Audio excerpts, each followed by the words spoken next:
guys! Welcome back to our channel. If you're new here, we're Sans and Eri, and we have been living and working in China for just over a year now. And today we are celebrating our 1-year anniversary of our YouTube channel.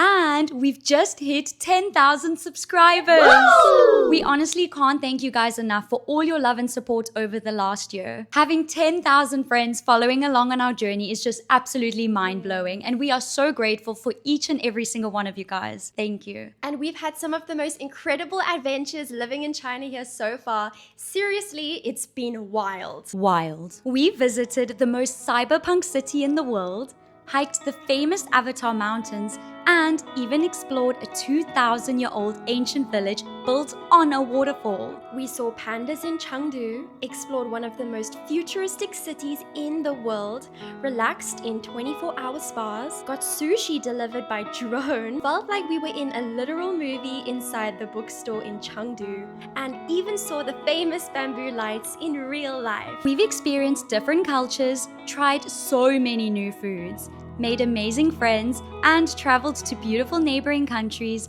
including Thailand, Japan, Malaysia, and Indonesia. I actually can't believe how much we've seen and explored in the past year living here. We're honestly so grateful for it all, and we can't wait to see what lies ahead. And we actually have something super exciting to share with you guys. We've officially just launched our very first ebook. Yes. It's called So How Do I Become an ESL Teacher in China? And it's a complete step-by-step guide to help you land a teaching job here in China. We cover everything. The requirements to teach in China, The application process, interview tips, visa guidance, recruiter contacts, school red flags, and even some insider hot tips that we wish we knew before moving to China. We've poured months of hard work into it, as well as our first-hand experience, to make it as helpful and practical for you as possible. So if you've been thinking about teaching in China, or you're just curious about how it all works, then this guide has literally everything you need to get started. So if you're interested, you can purchase the ebook through the link in our bio or in the description below, but we are honestly so excited for you guys to check it out. And to celebrate our 1 year living in China, as well as our 1 year anniversary of our YouTube channel, we thought this would be the perfect time to sit down with you guys and answer all of your questions. So let's get into it! Question number 1. What made you want to live and work in China, especially with all the anti-China propaganda online?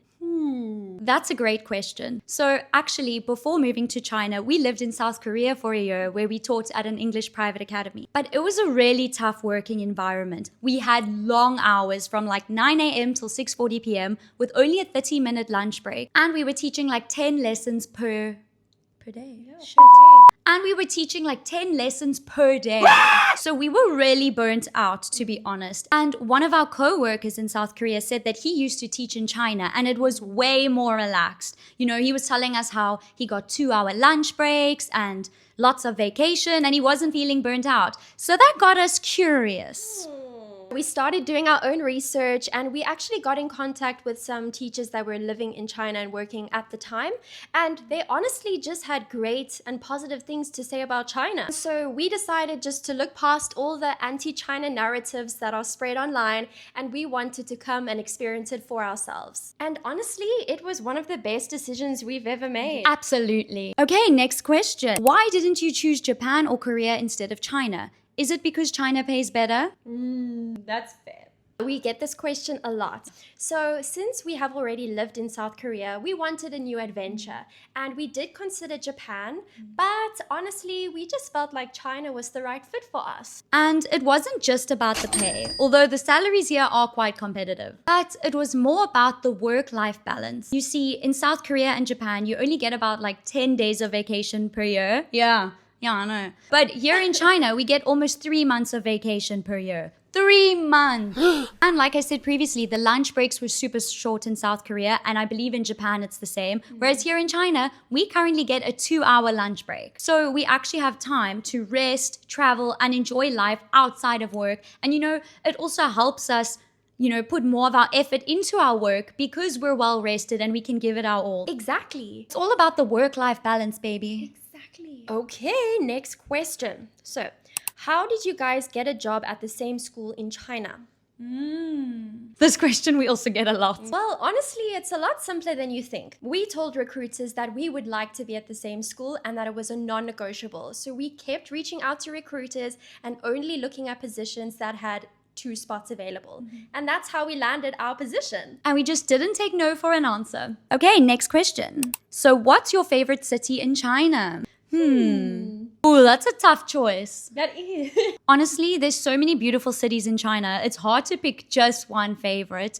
But if we had to pick one, okay, I know. Why don't we count down from 3 and then you choose your favorite city and I'll choose mine and let's see if we say the same one. I have a feeling we have the same favorite city. I think Okay. so.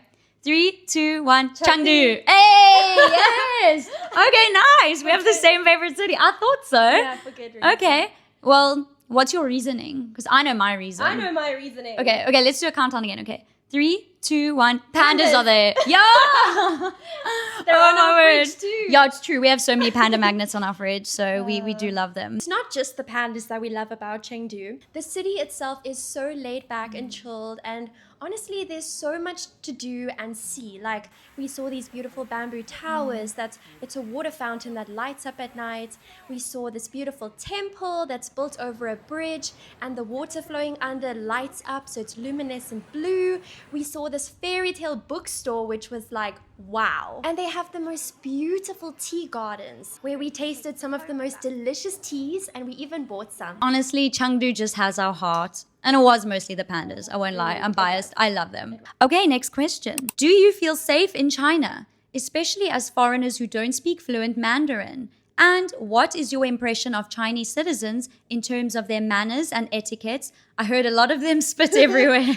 Well, we feel so safe here. Honestly, China is one of the safest countries we've ever been to, right? Yeah. And even walking outside at night, we just feel so safe. And being from South Africa, that is definitely something that we would never take for granted. Absolutely. As for manners and etiquette, yeah, there are a few cultural differences. For example, the spitting thing really did shock us at first. If you don't know, in China, it's very normal for people to just spit in public, like out and about. Someone will be walking in front of you and they'll just start spitting in the bush or even out their car window. Our bus driver does that a lot. But here, it's not considered rude. It's really just a habit. Like, everyone seems to do it, even though it's something we absolutely can't get used to. I mean, we've kind of gotten used to it now, but if someone spits and they're standing quite close to us, then it does frighten us.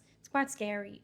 Yeah, we always get a fright. And you know, people can also be quite loud in public places, especially like on our community bus. There's always people yelling at each other across the bus. People are eating like smelly foods, and you know, there's always people FaceTiming their grandma on the bus. So it's quite loud and chaotic, and you know, it can be really overstimulating for us. That is something I have not gotten used to. I think personal space in China is not really a thing. You know, people also walk into you in public. You know, you have to walk out of the way. Be careful. So yeah, that's definitely something to get used to. And the staring is quite intimidating. People love to stare or even take photos of you if they're not used to seeing a foreigner. And at first, it was quite a little bit invasive. It was like, ooh, they should ask for permission. But now we're used to it. And sometimes we even ask them if we can take photos with them, because why not? But honestly, cultural differences aside, people here are super friendly and welcoming. We've had the most lovely experience with people here. Yeah, I mean, we're even besties with our estate agent now. She showed us around, she helped us get this apartment that we're living in.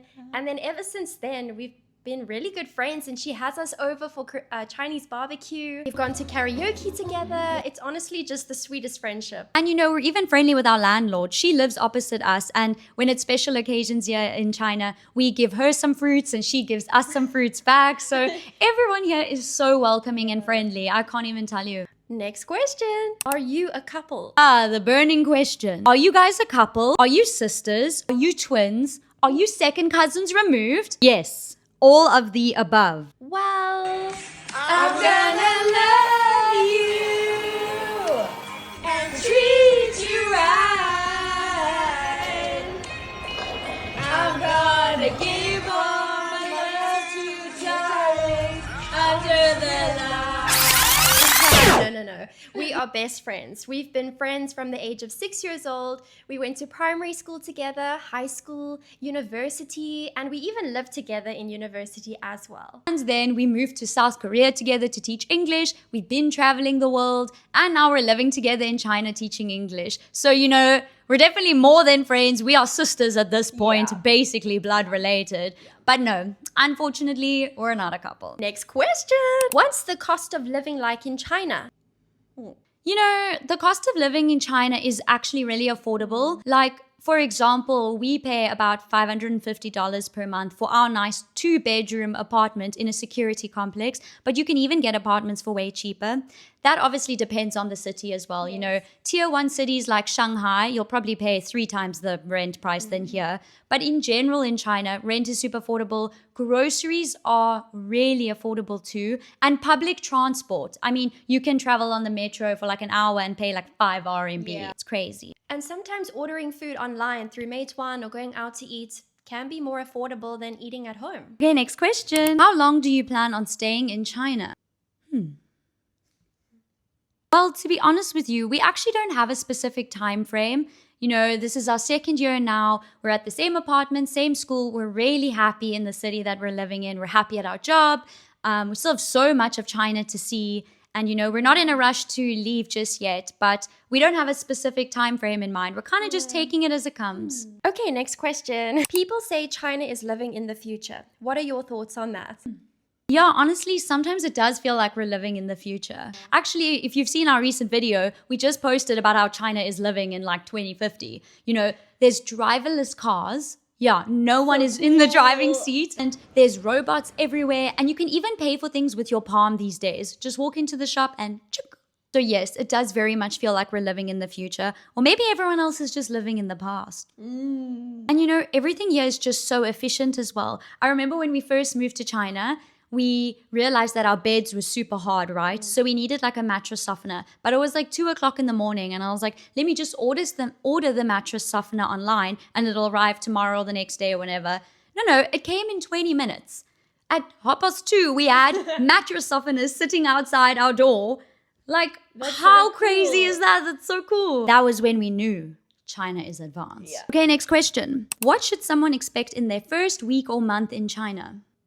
Your first week here will probably feel like you're on a roller coaster. It's exciting, it's thrilling, but it's also very overstimulating and overwhelming. Everything is new. The language, the food, how you pay for things, and even how to get around. Just remember that almost everything is done on your phone. So before you come to China, make sure that you have all of the apps already downloaded, like Alipay, WeChat, and also a translator app. That's very important. You're also going to need a good VPN because Google, YouTube, Instagram, Facebook, all of the Meta apps won't work in China without a VPN on your phone. So just make sure you get a good one before you come. You should also expect some culture shock. Some things here are very different to back home. For example, the toilets here are squatty potty, and usually there's no toilet paper in the bathroom, so make sure you bring your own tissues on you. And of course, people will stare at you in public. Just don't take it personally. Sometimes they're not used to seeing foreigners, especially in the smaller cities, so it's nothing personal, they're just curious. The language barrier is also quite intense, so we do recommend just try and learn some basic phrases in Mandarin before you come. It will help, and the locals will really appreciate the effort. But also don't worry, the locals are super helpful and friendly, and after your first month you will feel a lot more confident, and you'll definitely have some amazing stories to tell. Oh, but hot tip. When you are learning Mandarin, just really take note of the different tones, because I have a story for you. In my first week moving to China, we had like an open day with the parents to meet everyone and introduce ourselves. I think it was literally my 3rd day of living in China. And I thought, it would be really cute of me to introduce myself in Chinese. I'm sure the parents will appreciate it. So I learned how to say, hello, my name is Sonia. I'm from South Africa. I will be the English teacher of this class. But little did I know, my tone was slightly off and my pronunciation was very off.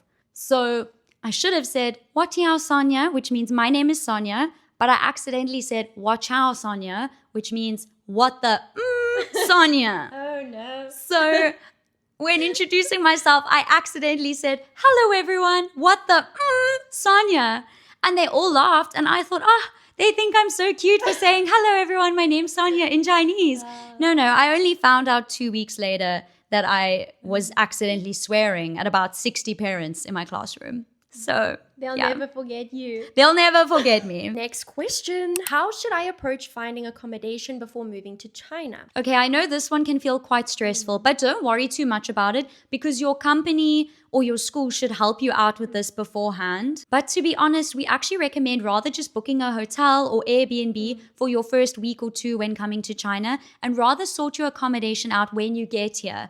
I know some people like to organize their accommodation before even moving to China, but then you're not going to be able to see what it looks like in real life and test it out and make sure that everything works. So rather play it safe and get it when you're here. I promise you there's more than enough accommodation available. You don't need to worry about it running out. And then at least you can choose the best apartment for you once you're here. And when you are apartment hunting, don't forget to ask about things like utilities, your internet, and all the other bills, because sometimes there's an apartment tax on your place that's not included in the bills, and you might only find out about it at a later stage. Well, that's all the questions for today. If you guys do have any other questions, please feel free to leave them in the comments down below. And if you guys enjoyed watching this video and listening to all our answers, please don't forget to give it a like and subscribe to our channel to stay tuned for future content. Otherwise, for now, bye besties!